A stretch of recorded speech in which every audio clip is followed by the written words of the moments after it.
The Underestimation. The HFY scouts had been watching Earth for 3 cycles before Commander Zeftel made his final assessment. Standing before the Supreme Council aboard the flagship Dominion's Edge, his 4 arms gestured dismissively at the holographic display showing humanity's latest conflicts. Observe their behavioral patterns. Zeftel's voice resonated through his translation device. They fight each other over invisible lines drawn on maps. They destroy their own habitat for temporary resources.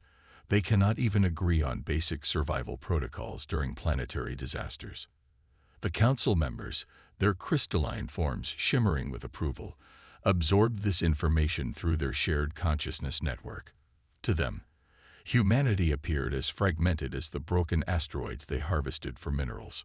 Their technology is crude, continued Zeftel, manipulating the display to show human weapons, chemical propulsion, primitive energy sources, and communication systems that require physical infrastructure. They have not even achieved consciousness linking. Each individual remains isolated in their organic shell. Supreme Counselor Vexthera, oldest among them, pulsed with ancient wisdom and their potential for growth. Minimal, Zeftel replied without hesitation. Our projections indicate they will never develop beyond their current primitive state. Their short lifespans prevent knowledge accumulation, and their tribal nature ensures constant internal conflict. They are already broken. We merely need to complete the process. What the HFY failed to understand was that humanity's perceived weaknesses were actually its greatest strengths. Their inability to share consciousness meant each human brain developed unique problem-solving approaches. Their conflicts had forged countless different survival strategies. Their short lifespans created an urgency that drove rapid innovation. Captain Elena Vasquez was reviewing supply reports in the Melbourne Defense Command when the first HFY ships appeared. The massive vessels materialized without warning, their dark hulls seeming to absorb light itself. Within minutes, similar reports flooded in from every major city on Earth. Contact. Elena asked her communications officer. Nothing, Captain. They're not responding to any frequency we've tried. Elena studied the tactical display. The alien ships hung motionless above population centers, making no aggressive moves, but clearly demonstrating their presence. It was a classic intimidation tactic, one she recognized from her years studying military psychology. They want us to panic, she murmured. They want us to make the first mistake. She was right, but not in the way she expected. Dr. Marcus Chen was in his xenobiology lab at Stanford when the ships appeared over San Francisco. Unlike the military personnel who saw threats, Marcus saw opportunity. For 15 years, he had theorized about the biological responses of species under extreme stress. Now, with potential first contact occurring, he realized he might witness the greatest stress test in human history. Sarah, start recording everything, he told his research assistant. Biometric data, social media patterns, emergency response protocols. If we're about to meet another species, I want to document how humanity reacts. Doc, shouldn't we be evacuating? Sarah asked, watching the news feeds showing massive ships looming over cities worldwide. Where would we go? Marcus replied calmly. If they wanted to destroy us immediately, we'd already be dead. No, this is something else. They're studying us, just like we're studying them. He was correct. Aboard the HFY ships, thousands of sensors recorded human reactions. The aliens expected panic, chaos, and collapse. Instead, they observed something unexpected. Yes, there was initial fear, but it quickly transformed into coordinated action. Emergency services activated with practiced efficiency. Governments communicated across former enemy lines. Scientists began collaborative research projects within hours. Military forces repositioned not for attack, but for protection of civilian populations. Commander Zeftel reviewed the data with growing confusion. Their behavior does not match our models. Where is the societal breakdown? Where are the resource wars? His science officer, Klarjun, manipulated the sensor readings. Sir, They appear to be cooperating. Former adversaries are sharing information. Their communication networks are strengthening, not collapsing. Impossible. Our simulations were perfect. Fragmented species always collapse under pressure. But the HFY simulations had been based on species similar to themselves, beings who thought as collectives, who had evolved in stable, predictable environments. They had never encountered a species forged by chaos, strengthened by adversity, and united by challenge. The first attack came 72 hours after the initial appearance. Zeftal chose London as his target, expecting the destruction of a major cultural center to break human morale. Energy beams lanced down from the ships, turning entire city blocks to glass. The Thames boiled. Ancient buildings crumbled to dust. Within hours, rescue operations began, not just from Britain, but from around the world. Russian aircraft carried medical supplies. Chinese engineers brought reconstruction equipment. African nations sent food and water. American satellites redirected to provide communication networks. Elena Vasquez found herself coordinating not just Australian forces, but a growing international coalition. The command center in Melbourne had become an impromptu global headquarters as traditional communication networks adapted to route around the damaged areas. Status report from all sectors, she called out. European forces have established 17 evacuation corridors, reported her tactical officer. Asian coalition has 3 hospital ships en route to the Mediterranean. African Union is providing communications relay through their satellite network. Elena stared at the global map displaying unprecedented cooperation. In her 30 years of military service, she had never seen anything like it. Natural disasters brought temporary cooperation, but this was different. This was evolution in real time. Dr. Marcus Chen was documenting everything from his relocated laboratory in the Swiss Alps. What he discovered changed everything. The stress response is unlike anything in our biological records, he explained to the international science team via video conference. Cortisol levels are elevated, yes, but coupled with increased oxytocin and dopamine production. It's as if extreme stress is triggering enhanced social bonding and creative problem-solving simultaneously. Are you saying the attack is making us better? Asked Dr. Yuki Tanaka from the Tokyo Research Station. Not better. Different. We're seeing accelerated neural pathway formation, enhanced pattern recognition, and increased collaborative behavior. It's like our brains are networking in ways we never thought possible. The biological changes were subtle at first. Rescue workers reported unusual coordination, as if they could anticipate each other's actions. Engineers described sudden insights into alien technology recovered from crash sites. Linguists found themselves understanding alien communication patterns without formal training. Commander Zeftal observed these developments with growing alarm. His tactical projections had been completely wrong. Instead of breaking humanity, the attack had triggered something unprecedented. Sir, Clarjon reported, their learning curve is exponential. They've reverse-engineered our shield technology in less than 1 planetary rotation. Their adaptation rate exceeds our fastest projections by a factor of 12. Increase the pressure, Zeftal ordered. Hit their major population centers simultaneously. Force them to choose between survival and cooperation. The second wave struck at dawn. Beijing, New York, Mumbai, Sao Paulo, Lagos, and Moscow all faced simultaneous assault. The HFY expected humanity to fracture under the pressure of choosing which cities to save. Instead, something unprecedented happened. Elena Vasquez felt it first, a strange clarity that seemed to come from outside her own mind. Suddenly, she could sense the tactical situations in other cities as clearly as her own, not through communication networks, but through something deeper. In Beijing, General Liu Wei was experiencing the same phenomenon. In New York, Colonel Sarah Martinez felt connected to a vast network of human consciousness. In Mumbai, Dr. Raj Patel suddenly understood alien technology as if he had designed it himself. What's happening to us? Elena whispered, but she already knew. The stress, the unity, the shared purpose, it was changing them at a fundamental level. Dr. Marcus Chen, monitoring from his Alpine laboratory, watched the biometric data with amazement. "We're witnessing the birth of a new form of human consciousness," he announced to his global team. "The aliens haven't broken us. They've triggered our next evolutionary phase."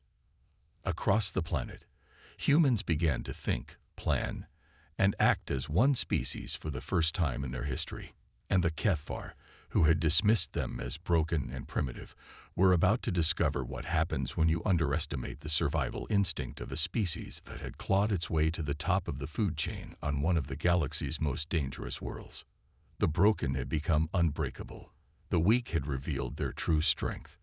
And the Kethvar were about to learn that humanity's greatest weakness, their inability to think as one, had just become their most terrifying strength. The evolution. Commander Zeftel's confidence shattered like crystalline armor under plasma fire. The latest tactical reports made no sense according to every model in the Kethvar database.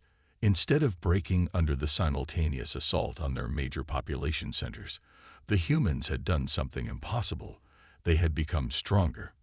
"Explain these readings," he demanded of his science officer, Klarjun. "Sir, the humans appear to be communicating without technology. Our sensors detect no electromagnetic signatures, no quantum entanglement networks, yet they're coordinating actions across their entire planet with perfect synchronization." Zeftel's forearms trembled with frustration. "That's impossible. No species develops consciousness networking without technological infrastructure. We spent millennia perfecting our crystalline link networks. But humanity hadn't developed consciousness networking through technology. They had evolved it through necessity, forged it through crisis, and activated it through the very stress the Kethvar had inflicted upon them." Dr. Marcus Chen had been the first to understand what was happening. In his fortified laboratory beneath the Swiss mountains, surrounded by the most advanced monitoring equipment Earth could provide, he watched humanity transform in real time. "It's not telepathy in the science fiction sense," he explained to the Global Research Network. "It's more like distributed processing. Each human brain is becoming a node in a vast computational network. The stress hormones, the survival instinct, the shared purpose, it's all combining to create something entirely new." The transformation wasn't just mental. Physical changes were occurring at a cellular level. Reaction times increased by factors of 10. Pattern recognition abilities expanded exponentially. Most remarkably, humans began to intuitively understand alien technology, not through study, but through direct comprehension. Captain Elena Vasquez experienced this firsthand when she touched a piece of Kethvar equipment recovered from a downed scout ship. The moment her fingers made contact with the alien metal, she understood its purpose, its construction, and its weaknesses as clearly as if she had designed it herself. "It's a resonance amplifier," she announced to her engineering team, though she had no idea how she knew this. "It enhances their natural crystalline communication network, but it has a fatal flaw. It assumes all users think in harmonic patterns. Human thought is chaotic, unpredictable. If we can introduce random neural patterns into their network, we could crash their entire communication system," finished Chief Engineer Rodriguez, who was experiencing his own moment of alien tech comprehension. "I know exactly how to build the interface." This scene repeated across the globe. In Tokyo, a maintenance worker named Hiroshi Sato looked at Kethvar wreckage and immediately understood their propulsion systems. In Sao Paulo, a teenager named Maria Santos touched alien metal and grasped the principles of their energy weapons. In Lagos, Professor Adebayo Okafor examined Kethvar biological samples and comprehended their physiology better than they understood it themselves. The Kethvar had made a critical error in their assessment of humanity. They had assumed that a species unable to naturally network consciousness was primitive. They failed to understand that individual consciousness, refined through millions of years of survival pressure, created unique problem-solving capabilities that no networked species could match. Commander Zeftel received reports that chilled his crystalline core. "Sir, the humans have somehow interfaced with our technology. They're using our own weapons against us. Worse, they're improving them." "How is this possible?" Zeftal demanded. "Our technology is biological, grown from our own crystalline matrix. No alien species should be able to even activate it, let alone enhance it. But humans were doing exactly that. The same adaptability that had allowed them to survive ice ages, plagues, and countless other disasters was now allowing them to not just understand alien technology, but to evolve it beyond its original design." Elena Vasquez stood in what had once been the Melbourne Defense Command, but now served as a global coordination center. Around her, humans and captured Kethvar technology worked in perfect harmony. The neural interface Rodriguez had built allowed human consciousness to directly connect with alien systems, creating hybrid technologies that neither species could have developed alone. "Phase 1 is complete," she announced to the global network. "All major Kethvar communication hubs have been identified and infiltrated. Phase 2 begins now." The galaxy had expected humanity to be conquered by a superior force. Instead, they had witnessed the birth of something unprecedented, a hybrid consciousness that combined the exploratory drive of a young species with the accumulated wisdom of an ancient one. Elena Vasquez, now showing the first signs of the longevity treatments that Kethvar biology could provide, stood before the Galactic Assembly. Behind her, the combined human Kethvar fleet waited in orbit around the Assembly world. "We came here as two species," she announced to beings from across the galaxy. "Humanity, young and chaotic and broken. The Kethvar, ancient and ordered and seemingly perfect." Both species thought they understood what strength meant. Her words were translated into thousands of languages and thought patterns, reaching species that had existed long before Earth's sun had ignited. "We learned that true strength isn't about being unbreakable. It's about being able to break and become something better. The Kethvar thought we were weak because we were divided. We thought they were cold because they were united. We were both wrong." She gestured to the viewing screen showing the hybrid fleet, ships that combined human engineering chaos with Kethvar crystalline harmony, crewed by beings who thought as individuals and as collective simultaneously. "We offer this gift to the galaxy. Not conquest, not subjugation, but evolution. The willingness to be broken so that we can become more than we ever imagined possible." The Kethvar had come to break humanity, believing them to be weak and divided. Instead, they had triggered the birth of something that would reshape the galaxy's understanding of consciousness, strength, and evolution. They had thought humans were broken. Instead, they discovered that being broken was the first step to becoming transcendent. The weak had become the strong. The broken had become the builders of tomorrow. And across the galaxy, other species began to wonder if their own perceived weaknesses might actually be the keys to their evolution. Humanity's greatest lesson to the galaxy was simple. True strength comes not from avoiding being broken, but from choosing how to rebuild. Phase 2 was something no Kethvar strategist could have anticipated. Instead of attacking the alien ships directly, humanity began to communicate with them, not through radio signals or technological interfaces, but through direct consciousness contact using the aliens' own equipment against them. Dr. Marcus Chen had discovered that the Kethvar crystalline consciousness network, designed for their harmonious thought patterns, was completely vulnerable to human neural chaos. When a human mind connected to their network, it introduced randomness, creativity, and unpredictability that their ordered consciousness couldn't process. The first contact came when Elena Vasquez, wearing the neural interface crown Rodriguez had built from Kethvar technology, reached out to the alien fleet above Australia. The sensation was unlike anything she had ever experienced. Suddenly, she was inside the Kethvar network, feeling their thoughts, understanding their fears, and sharing their growing terror as they realized what humanity had become. We made an error," she heard Commander Zeftel's thoughts, filled with a crystalline harmony that felt alien yet beautiful. We thought you were broken because you were separate. We didn't understand that separation creates strength. Elena's response rippled through the entire Kethvar fleet, carrying with it the full weight of human experience. Every war they had fought, every challenge they had overcome, every disaster they had survived, every moment of growth through adversity, all of it flowed into the alien network. The Kethvar Consciousness Network, designed for billions of years of ordered thinking, couldn't process the chaotic beauty of human experience. Their harmonious thoughts fractured under the weight of human complexity. But instead of destroying them, something unexpected happened. They began to evolve. Just as humanity had been transformed by Kethvar pressure, the aliens found themselves changed by exposure to human consciousness. Their ordered thoughts became more flexible, more creative, more adaptable. For the first time in their species' history, individual Kethvar began to think independent thoughts. Commander Zeftel experienced this transformation most acutely.